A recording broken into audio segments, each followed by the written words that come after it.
À l'inverse, quelqu'un qui est très spontané, Mhm. c'est peut-être quelqu'un qui manque de retenue et donc d'observation?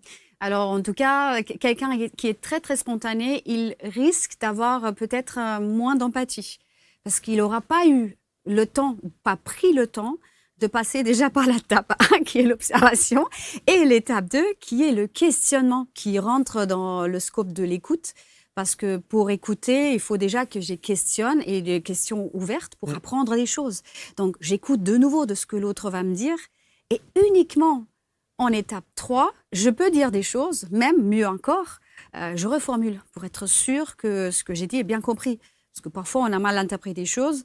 Et je dis, ah, tu peux me redire, est-ce que c'est vraiment ça ce que tu voulais dire?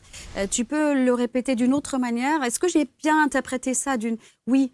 Et là, je peux arriver avec mon idée. Ça, c'est le plus difficile, vous voyez. C'est extrêmement difficile. Dans chaque Ça, circonstance, c'est le plus c'est à la difficile. maison, face à son conjoint, c'est face à ses enfants. On est plus dans la réaction et donc dans le commentaire immédiat Ouais, qui suit ouais.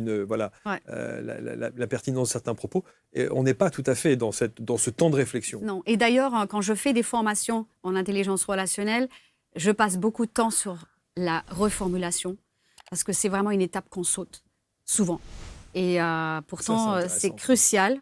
Elle n'est pas très difficile à apprendre, mais ça change la donne et ça nous donne les clés pour être sûr que ce que l'autre va avoir dit d'une autre manière certainement que moi, c'est bien compris.